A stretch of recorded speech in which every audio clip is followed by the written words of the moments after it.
Hey everybody, Mike Rhyner of Your Dark Companion here to talk to you about Al Maximo. Football, soccer, F1, they are our Spanish language show. It features Victor Villalba, the Spanish voice of the Dallas Cowboys and the Dallas Mavericks, and Carlos Nava, ESPN Deportes reporter of NFL, MLB, NBA, boxing, and soccer. They give the majority's look at sports and all that implies. They are Al Maximo. Check them out at patreon.com/Sunset Lounge DFW. Nobody would have thought that I would be the one.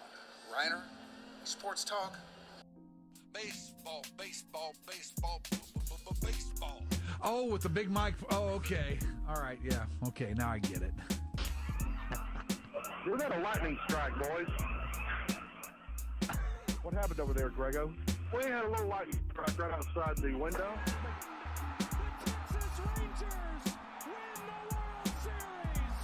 All right. Here's a tip for all these Americano League teams. Wait, you said tip? Yeah, tip. Okay. With a P.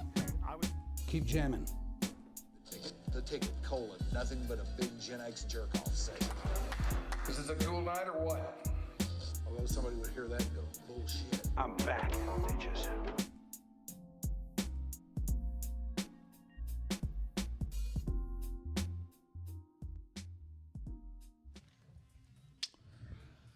The girl says go, so okay. And that's really all you have to say. That's the story of life. That's right. The girl says go, and you go. It's okay. You Right. go. We go. And that's it.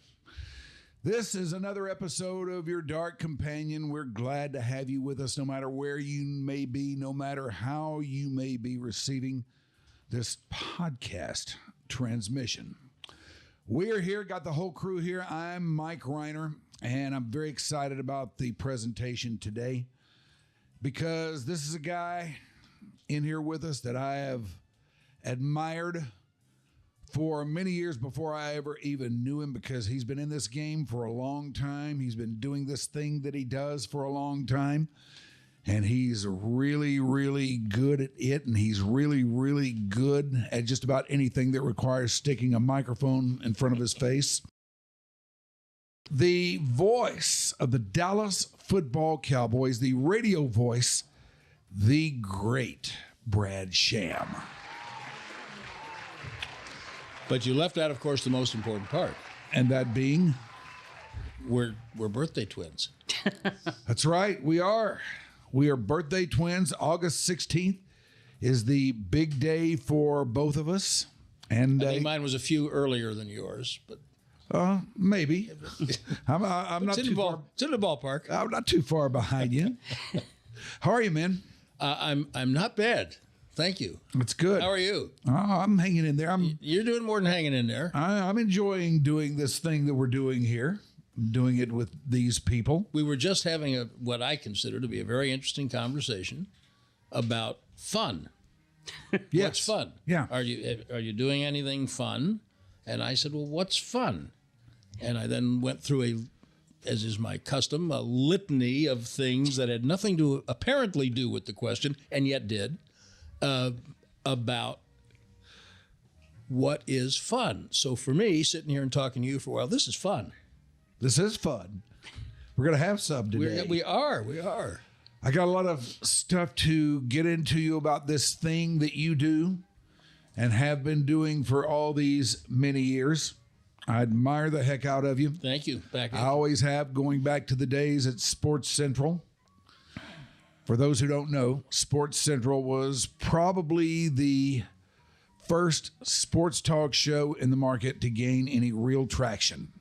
And it was on KRLD, 6 o'clock weeknights. And this man right here was the guy who made it all happen. Well, actually, thank you. I actually took it over from a guy who started it to compete with the show I was doing on Frequency 1310, WRR.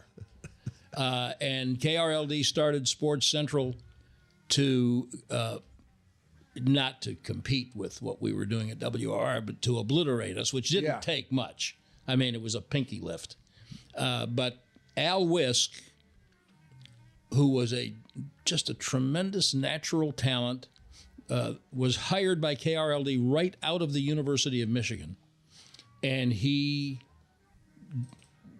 worked at KRLD. He did the talk show, and he did color on the Cowboys broadcast with Vern Lundquist, and then he wanted to do a little more play-by-play, and things got a little contentious with the general manager, and eventually I got that job with the program that was started to compete with me, and that's giving me way too much credit to say compete. Did you know anybody at KRLD at that time?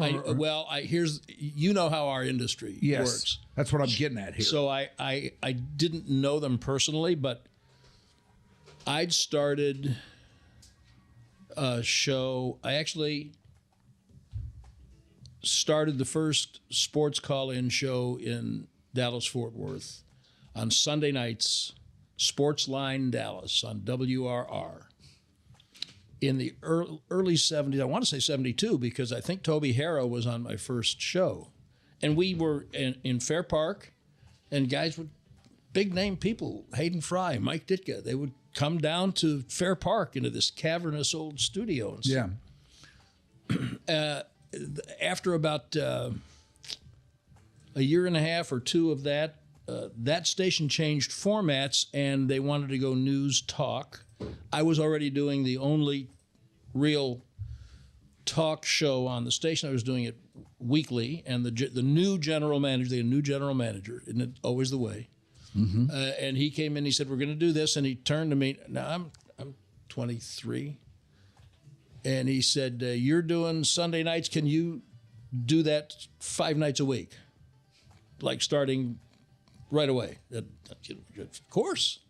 I had no idea if I could or not, but you're too stupid to lie. Right. And besides which, that's what I wanted to do. So, yeah. So that's when we started Sportsline Dallas, and they wanted to do it then because that's when Sports Central started on KRL. And, of course, in this game, somebody throws something like that at you. You tell them you can do it now and find out if you can later. You don't even think that you can't. You just do it. So what happened was in the interim, so I did that show. Nobody listening but my parents and people in the industry. The general manager at KRLD was a fellow named John Butler, may he rest in peace. And I left the market for about a year and a half doing public relations for pro soccer teams. Mm-hmm. And I was in Chicago in 1976, working for the Chicago Sting. And that's when Al Wisk and John Butler had a blow-up. Wisk left. They now need somebody. Butler said, the kid who was on WRR about a year ago, I think he's the guy. And so things happened from there. So that's who I knew at KRLD. I didn't know anybody personally, but they knew me. It's crazy how things work in this game, but that's exactly the way it goes. I mean, that's the very nature of it. You know how Craig Miller came to the market? I think I've heard this story before, but let's tell it. George Dunham was working for me. I was after Frank Gleber, God rest his soul, passed away. I became the sports director at KRLD, and I've got Craig Way on my staff, and we had 2 or 3 guys, and I hired George Dunham, for obvious reasons. Now we're looking for another guy. Somebody left. I'm listening to tapes, can't find anybody. George comes in, he says, listen, if you're really stuck, I know a guy, but I don't think he's working right now. I said, well, where is he? He said, well, right now I think he's on a mountain bike in Colorado. I said, well, see if you can get me a tape. And I don't remember if he got me a tape or not, but we got him into the market. That's how Craig and George came to radio in Dallas-Fort Worth. Yeah, and that's what they were doing when I would run across them a few years later, you know? Right. It's crazy how this stuff works, folks. It really is. And you know what? Some of it seems to be accidental, and I don't think any of it is. That's a spiritual slash religious it is question, but that's just me. I don't know. I've never thought of any of it as being accidental. I just think of it too much as a linear process. But there is a huge element of being in the right place at the right time, making the right connection, knowing the right guy, you know? Yeah, all that kind of thing. I'll make it even more basic. I came to Dallas out of active duty in the Army in the fall of 1970. My parents and brother had moved from Chicago that summer while I was on active duty because of my dad's work. That led to me getting this job with WRR, which led me to getting the job with KRLD, which led to now I'm starting year 47 in the fall with the Cowboys. If my dad had taken a job in Portland, Maine, or Boise, or Omaha instead of Dallas, probably overwhelming chance that I would not be here today. Yeah, the whole narrative changes. I'd be somewhere doing something, but I don't know what it would be. But that's not what happened. He took a job in Dallas. My personal belief is I don't believe in predestination. I very much believe, I believe in God and I believe in free will. What I believe is that there's a path that may or may not be intended for us, but we have to make choices. We have to make mistakes. We have to recover from them. I just don't think it's an accident that my dad took a job in Dallas instead of in Cincinnati.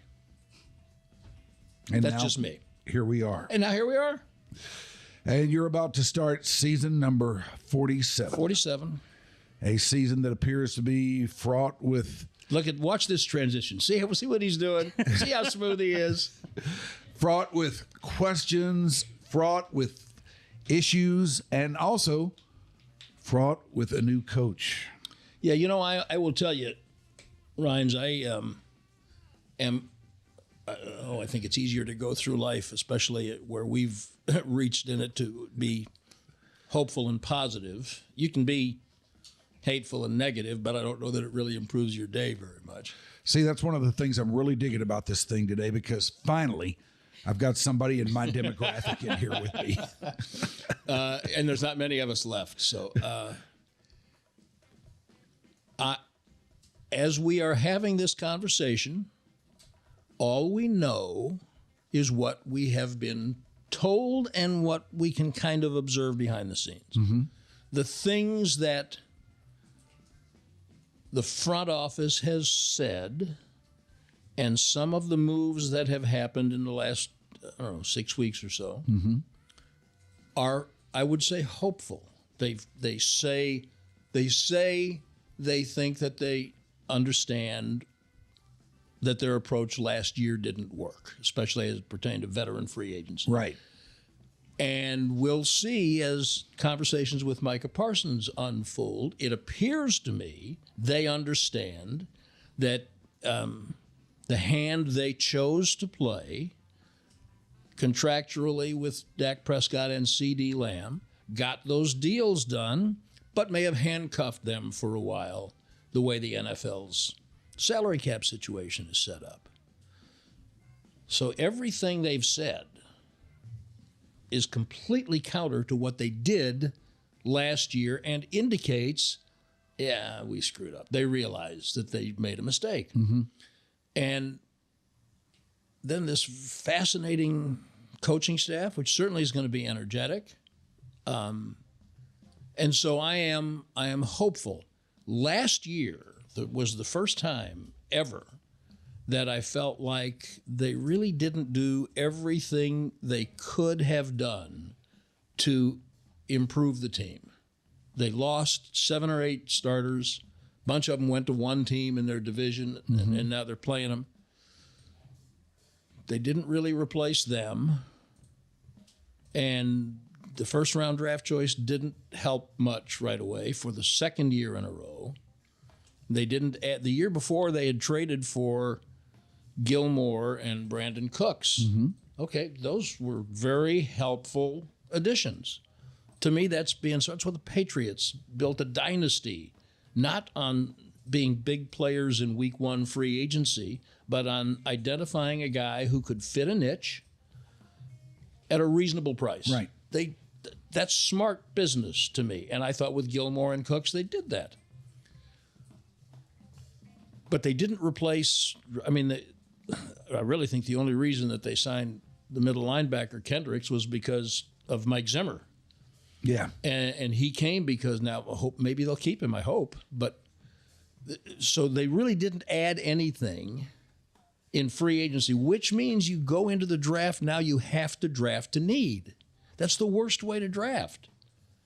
And it's bad enough just as a principle, but any scout will tell you there are usually, the way it is now, there are somewhere between 16 and 18 players with first-round grades and 32 teams drafting. Yeah. So if you're drafting 24 or 25, your first-round choice is already a second-round player. Right. So you better identify everything right about the guy, how he's going to fit your culture, how he's going to make your team better. And so they had 2 years in a row where for the top pick anyway, that didn't happen. Yeah, And you can't blow this pick. No, but I agree, you can't, and not just in the first round. Yeah. But last year when they didn't sign, they lost all the guys. They took forever to sign the contracts. They didn't add anybody. They didn't draft well. And it was the first time in my memory that I went to training camp saying, I don't know that they did anything to get better. Everything doesn't work.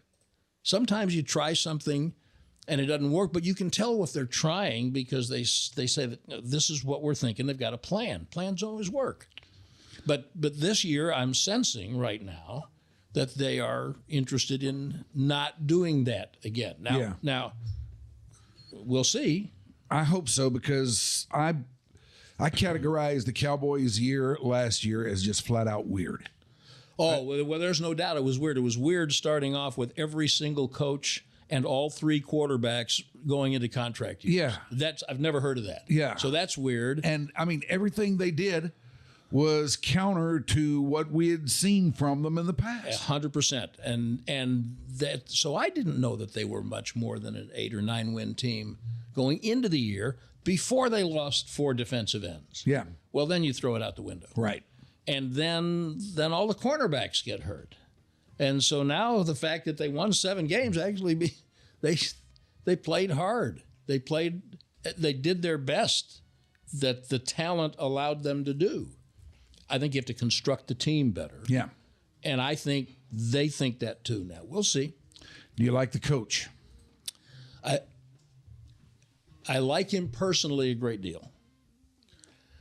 I am most impressed by the fact that every player and coach that you hear from or talk to who has worked with or played for him in a long career swears by him. I know the current players love him. And my personal belief, although no one has said this to me, is that the quarterback said that hire him. That's my belief. I've yet to hear anybody, guys don't, as you well know, guys don't have to go out of their way to say super nice things. They can say, oh, he's a hard worker, he's been around. But every quote you read has been people going out of their way to talk about how smart he is, how collaborative he is. Mm-hmm. And, the fact that nobody knew much about him as a head coaching candidate doesn't bother me. No. Nobody knew who Bill Belichick was when he was hired in Cleveland. Outside of Austin, nobody knew who Tom Landry was unless you're really into the NFL in 1959. That really shouldn't even play into this. That's correct. But nevertheless, especially out there amongst the masses, it does. And now we've stumbled over the problem. Yeah. But so you got to just give a guy a chance.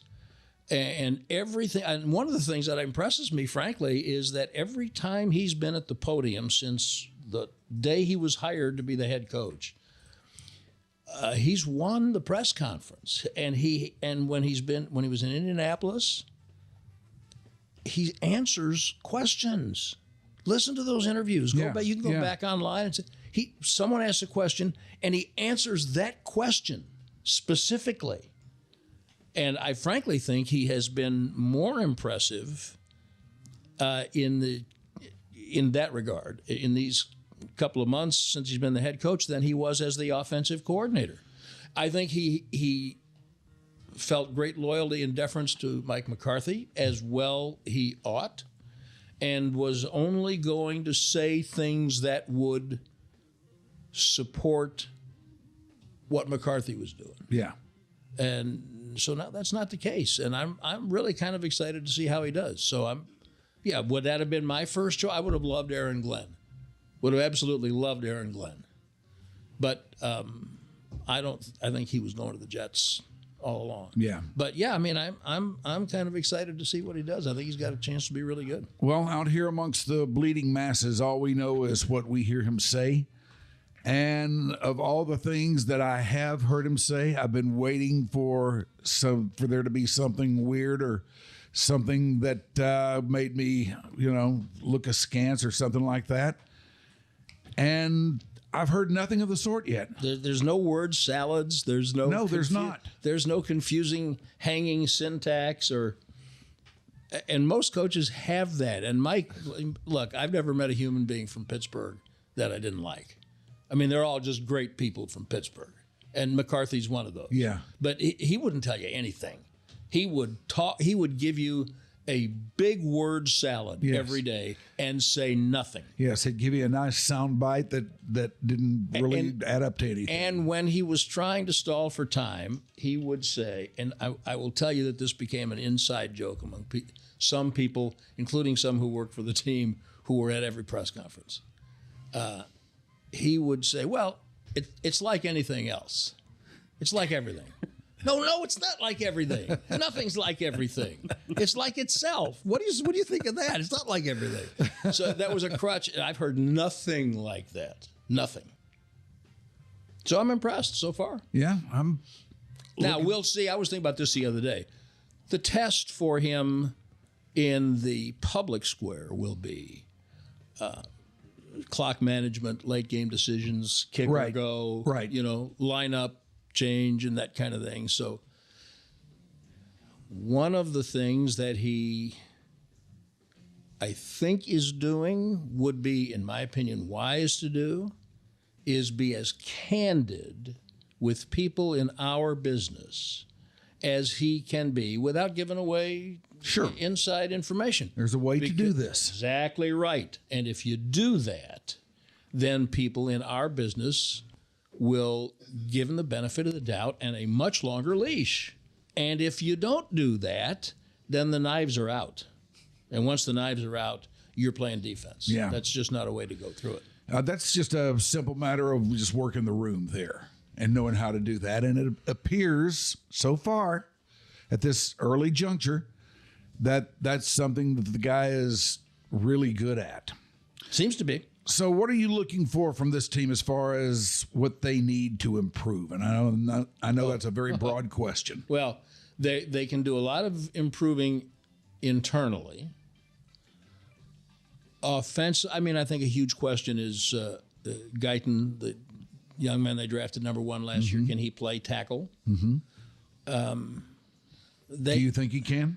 I haven't seen enough to know. He hasn't played very much. He didn't play very much in college, and he played almost none at left tackle. So I don't think we have that information. I think the draft will be interesting because there are maybe 3 guys who, it might be 4, who could be available with the 12th pick, who could be really good offensive linemen.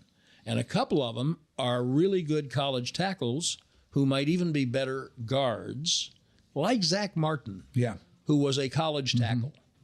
So, frankly, what I'm looking for from the draft is, in the first round, I want an all-star. In the second round, I want a solid starter from day one. And then in the third round, I want my running back. I love Ashton Genty. I watched as many Boise games as I could last year because, you heard about him. Based on what I know now, I don't think I'd pick him in the first round because it has nothing to do with him. It has to do with the depth of the running back pool. Yeah. There's a kid at Arizona State named Cameron Scadaboo. Probably a third-round pick. Mm-hmm. How many great running backs were not drafted in the first round? This team needs everything. I wouldn't take a quarterback in the first round. I would take one, but not in the first round. Pretty sure I wouldn't take a tight end in the first round. That's about it. Maybe, I don't know if there's a safety who I'd take at 12. They need a guard. They need a tackle. They need a wide receiver. They need a legitimate number 2 threat who can become a number 1, like CeeDee Lamb did. They are desperate for defensive tackles. Desperate. This is another thing when we talk about them being different than last year. So I was sitting with a club executive in October talking about other matters. And we concluded the business of the meeting, and then we got around to the team, and I brought up the subject of Osa Odigizua. And this person I was talking to said, yeah, it's too bad he won't be here next year. They'd already decided they wouldn't be able to afford him. Well, as this season has come along, they saw what Philadelphia was constructed like. They saw what their own weaknesses were. They saw what kind of year Osa had, and it seems clear that they've changed their mind. They realized that was not the right approach. Yes. The right approach was, let's find a way. And it seems like right now that's the kind of thing that makes me hopeful. They are learning from their mistakes. I think they've been negligent about addressing defensive tackle for a long time, but they took one 2 years ago. Well, you got to take the right one. Yeah. And maybe that guy will be a useful player. He looks like he's developing into a chance to be a useful player. But if you want to know why Philadelphia won the Super Bowl, just watch the line of scrimmage for the first quarter and a half. Yeah, look there. That's all it is. The best thing about Kansas City is their ability to let Mahomes, from a game situation standpoint, run their offense. The defense is going to help him out. And then he'll do his magic. Well, he can't do his magic if he's behind and under siege constantly. So that's where you start. Defensive tackle has been a gaping weakness for many years. And so I would love for one of those first 2 guys to be a defensive tackle they think can walk in and make a difference. And you can't guarantee who's going to be there when you pick, but you look at trading and maneuvering. And they desperately need a defensive tackle. They need another defensive end, and they need a couple of linebackers. So there's plenty to do. And that's the only good thing about having a year like they had, is that they draft high enough that they should be, I hate the word should, but they have a good chance to be able to address those needs. This is the great Brad Sham, and right now it is time for the very popular mid-roll read, where I tell you that if you like what we're doing here, or if you don't, let us know. Either way, let us know.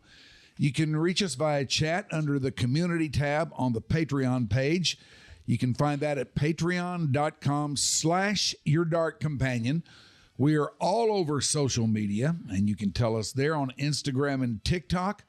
You can find us at Your Dark Companion. On Facebook, we are just regular old garden variety Your Dark Companion.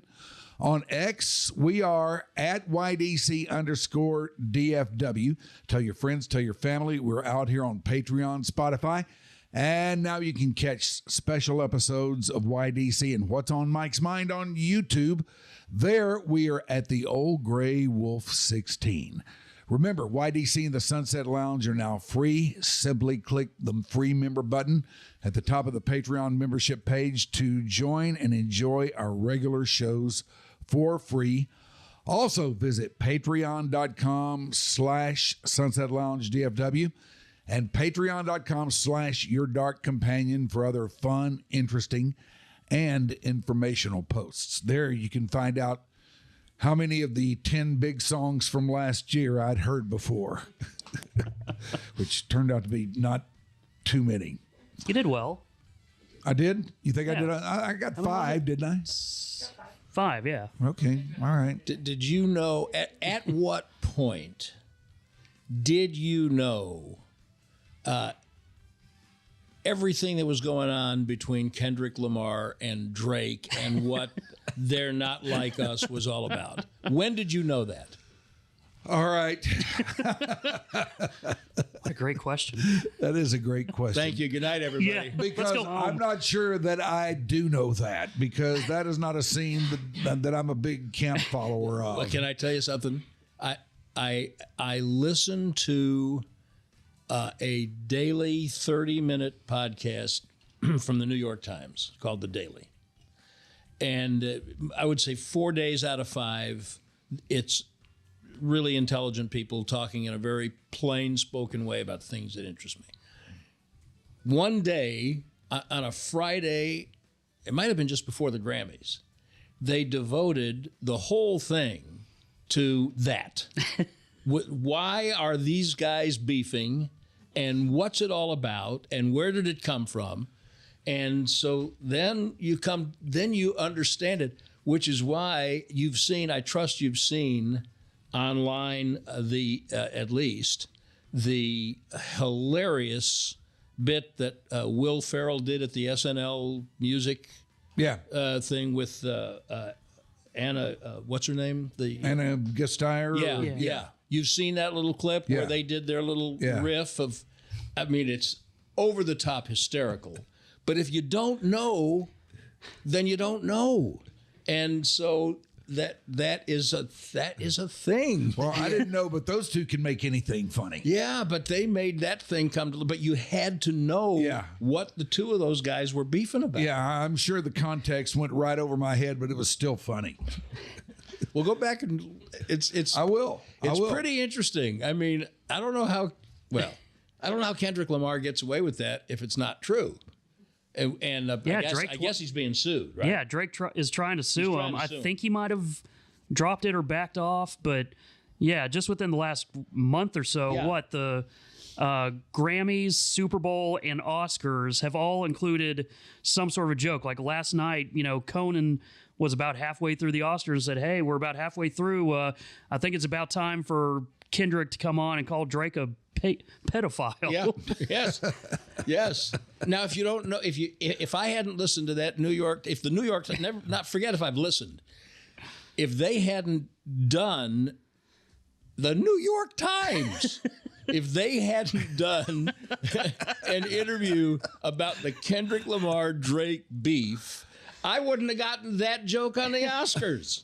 So this is why I tell kids, you can't just be interested in what you think you're interested in.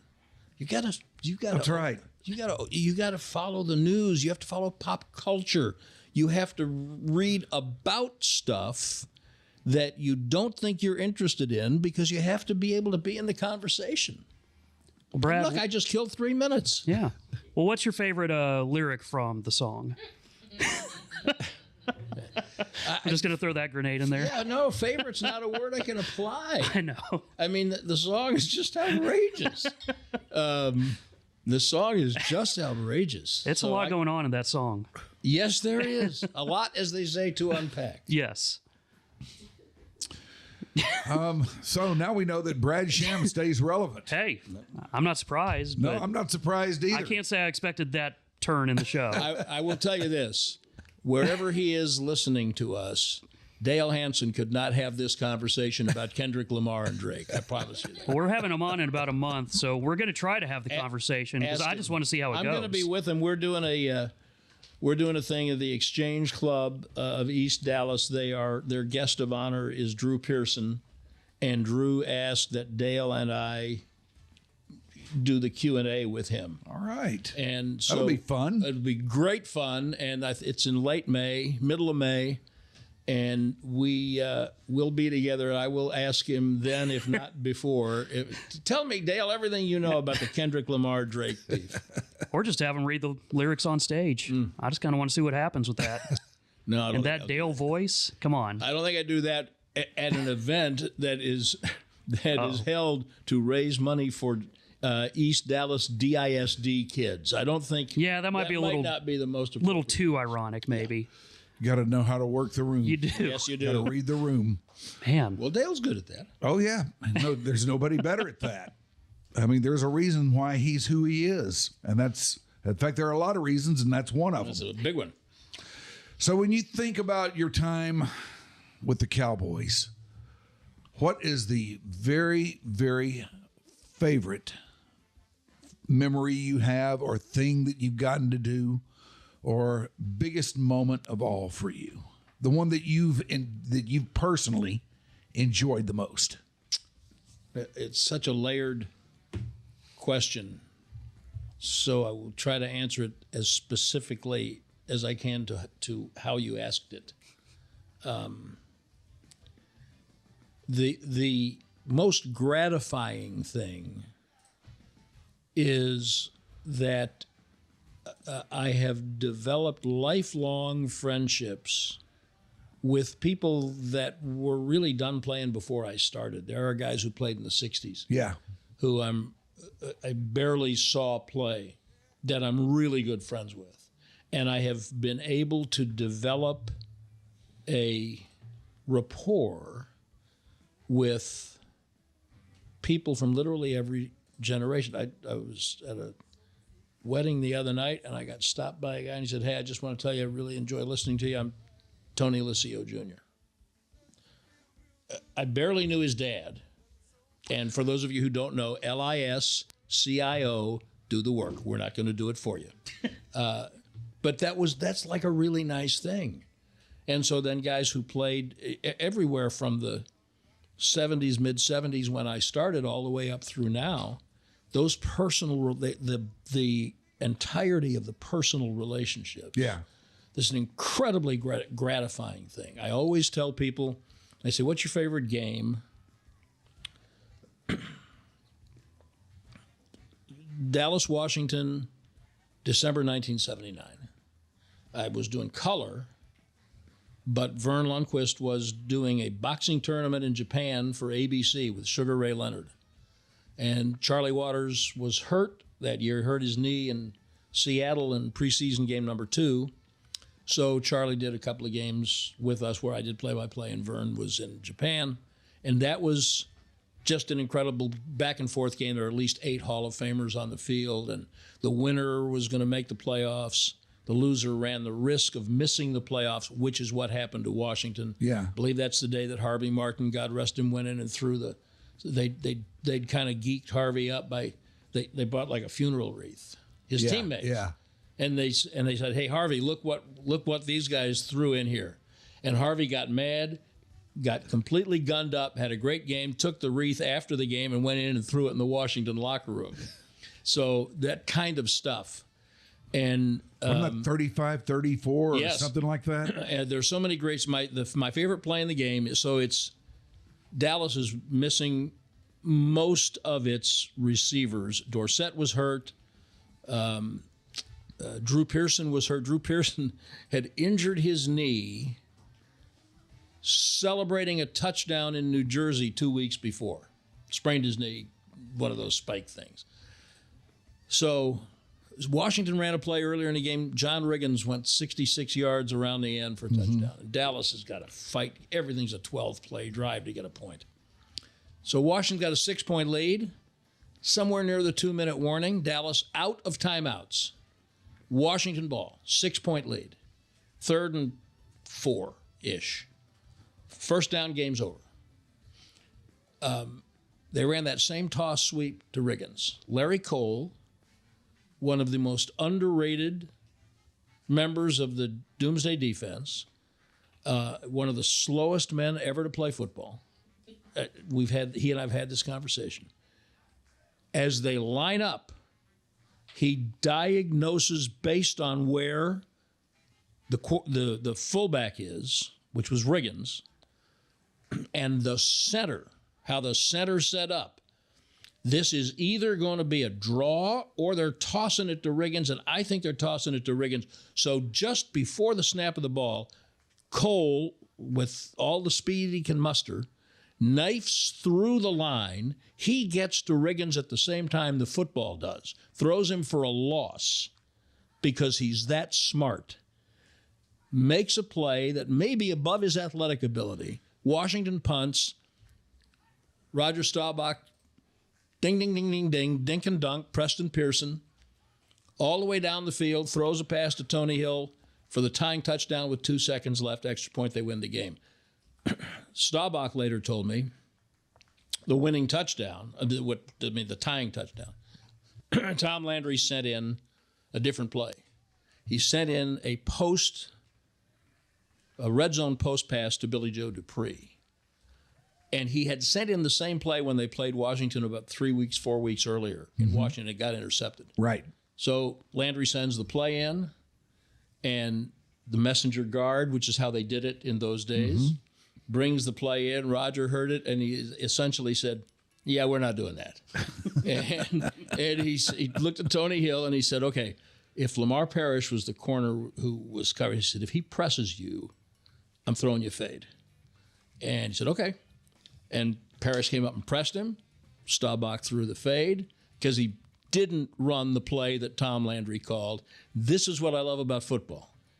People watch the game, and we think we know what we're seeing. And what we're seeing is not always what we're seeing.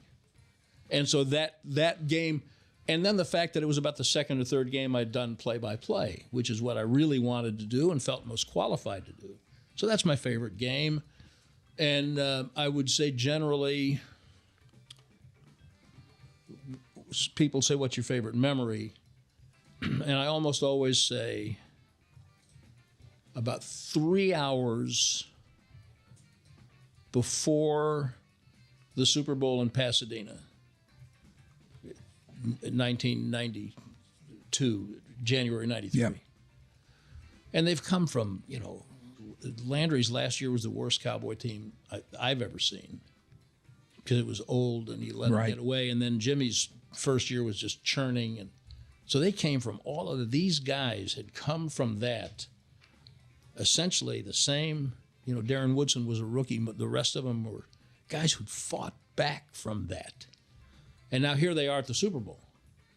And I remember going out in the field, and it was such a perfect day in Pasadena, California. The dew was still on the grass, but the mountains are there, and the sun is shining, and there's the nearest clouds in Nevada. And too bad they don't have many of those out there. Right. But that, to me, is my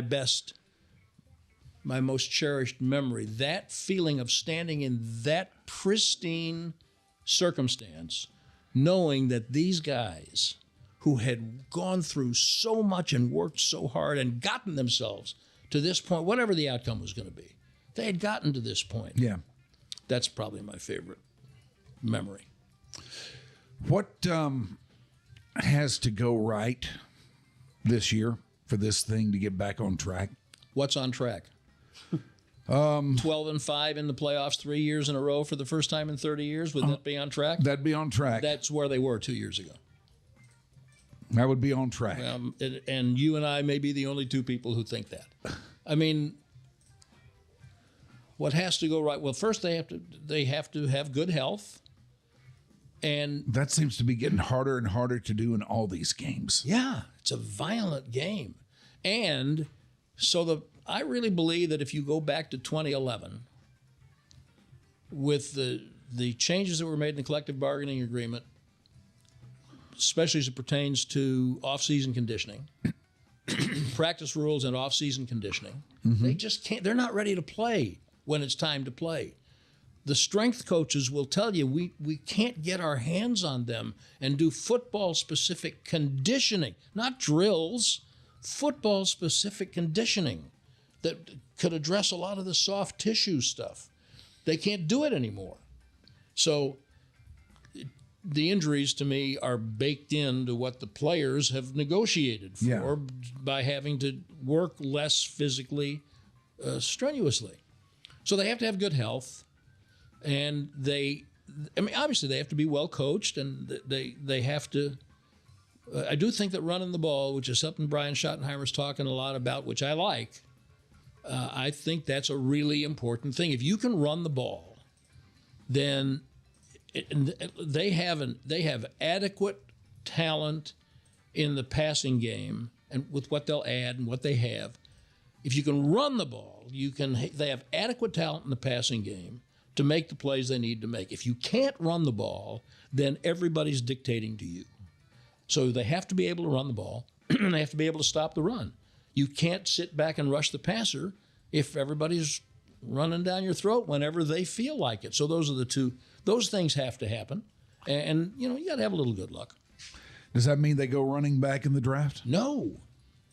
This is what I love about the draft. Well, they go running back, but not with the 12th pick. Right. Excuse me.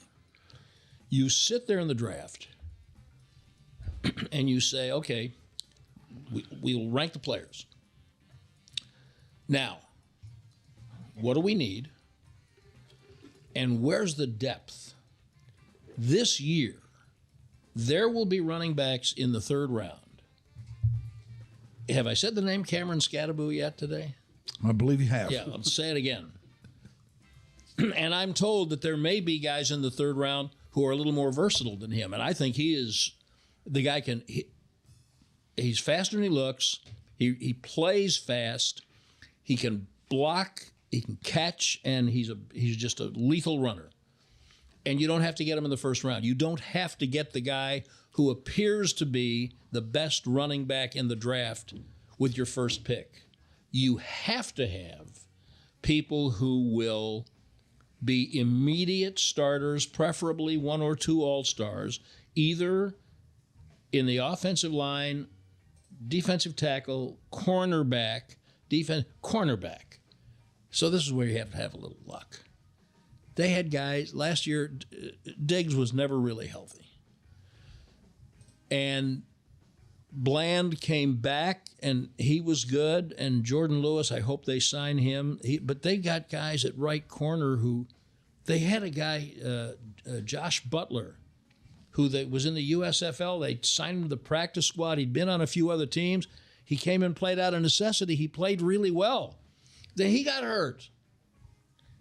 And so they wind up in one of those last couple of games with the young man, I think it's Andrew Booth, who they got from Minnesota in training camp, who Minnesota had drafted in the second round, and they hated him so much they traded him within 2 years. And so the Cowboys took him in trade for Nashawn Wright, who they didn't want anymore, and who subsequently got cut by Minnesota. So Booth's on the practice squad. They bring him up because they have nobody else. Well, now I think it was, I don't remember if it was Washington or Philadelphia, one of those last games, and I think it was Philadelphia. And they've got Devontae Smith, and they've got Brown, and they've got their tight end, and their third receiver is a former first-round pick. And the Cowboys have to start Booth. I mean, it's a complicated game until it isn't. Yeah. Okay, guess what? We're throwing there all day. Yeah. And the guy gave up the winning score, and it's not his fault. Yeah, what do you expect? So you have to have cornerbacks. I like the kid at Texas, Barron. I think he's a Darren Woodson starter kit. He may, but when you're 12, there may be a linebacker or a defensive lineman or an offensive lineman who just projects better than that young man. But if they come away with Barron in the first round, high character, slot, corner, safety, leader, That'll play. If they come away with him, I'm fine. In terms of the big stories that have come down here in our Fairburg since you've been in this game, where does the Luka trade rate? It's got to be number one. I mean, I'm thinking of like if you winning a World Series, winning a Super Bowl, winning an NBA championship. Those are big stories, but that's not what you're talking about. We're talking about other. David Clyde was big. Yep. Google him, David Clyde. CLYDE. Thank you for asking. I'm just trying to think. The Stars coming to town was not as big as trading Luka. I don't think the Mavericks getting their franchise in 1980 was as big a story as getting Luka. Maybe the SMU scandal. That's in the top three. That and David Clyde and Luka. This Luka, look, it was a horrible trade. There's no defending it. No, there's not. But it's fascinating to me the way people react. Not one fan invested anything in getting him here. He's just there. Here's a gift from the cosmos. And yet we're outraged that he's gone. I'm not happy. I buy tickets. I'm not happy. And I'm still mad at the Cubs for trading Anthony Rizzo 3 years ago, okay? And his career was nearly over. I get it. I share season tickets with 3 other guys. One of them the next day said, I'm out. I said, but you don't want to come watch the product and see? No, I'm out. Okay, that's fine. I mean, it's one of the biggest stories that it's just so tone deaf. Yeah. You don't trade a guy that young at that stage of his career, no matter how bad his habits are. You've got time to improve them. That's the incredible thing about it to me, is that this was done by a general manager who we never see, we never hear from. A lot of fans probably didn't have any idea of his name. Couldn't have told you who the general manager of the Mavericks was, yet he is the guy who did this, and now everybody knows his name. And we also don't know anything about his bosses. By the way, the same guy who made the trades that brought in P.J. Washington and Daniel Gafford the year before. Yeah. That transformed them. Yes. Same guy made those 2 trades. Nobody in Dallas, Texas, unless they went to Arkansas, which is where Gafford went, could have identified Daniel Gafford by name or mugshot. But he transformed he and Young Lively and Washington, they transformed the team. Yes, they did. Same guy made that trade. So now, as you said, nobody knows his bosses. And that's, I think, I've asked so many people, Mike, just lately, let the little dust settle, and what don't we know? And the answer keeps coming back, no, I mean, I think it's just that they looked at his work habits and they looked at his the money that he was fixing to get, and they looked at the whole thing and they said, yeah, we just think that there's a better way to go. Now, it's dumb, in my opinion. It was just a horrific decision. But we didn't. The Dallas Morning News, this is really stunning. The front page, I still get the newspaper. As do I. Yeah, right? Yeah. He was that's ours. Right. We're old guys here. That was the headline. They had a special wraparound front page, which meant front and back, which I get. He was ours.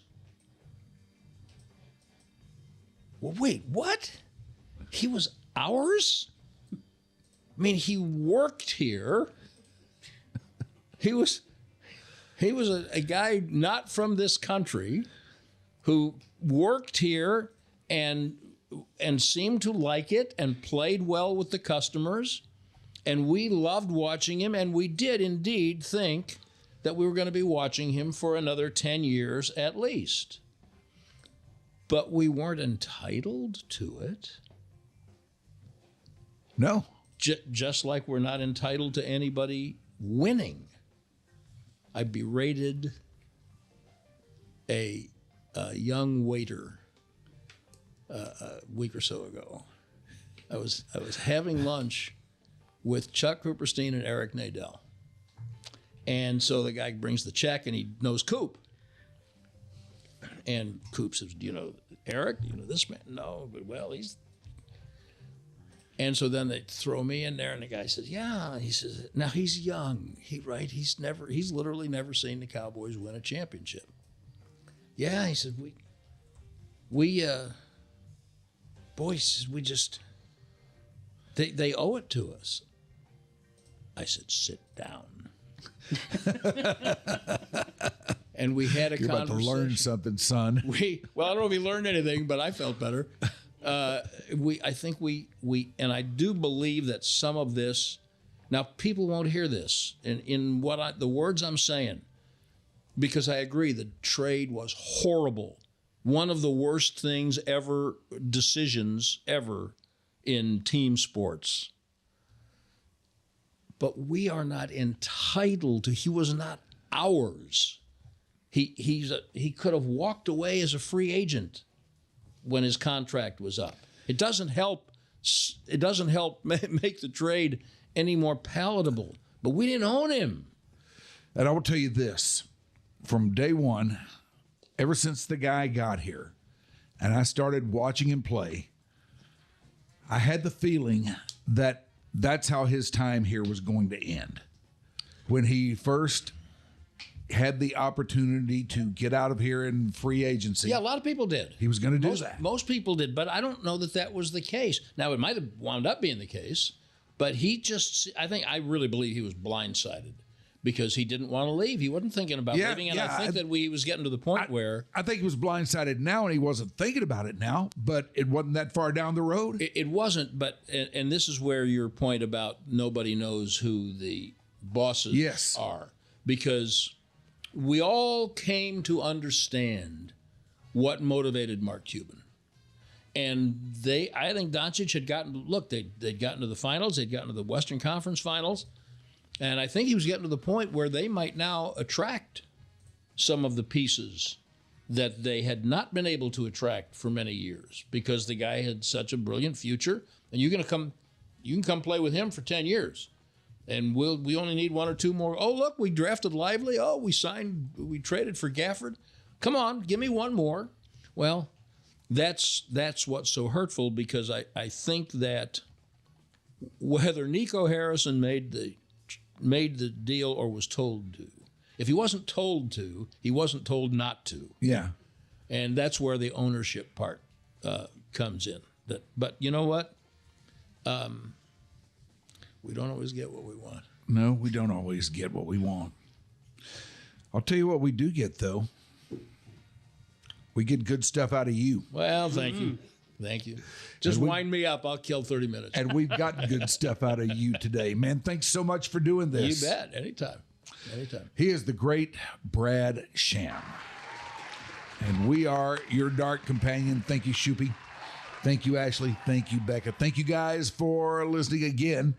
We want to know what you think about us. So get a hold of us. Comments, questions, whatever you may have to say. Something that you'd like to see us do. We're down with it. We're down with knowing this stuff. We want to make this work. We want to make it work for you. So tell us. And thanks for watching. Bye.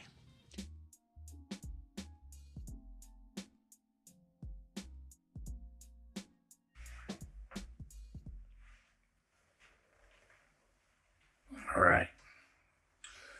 I'm going to go take my pants off.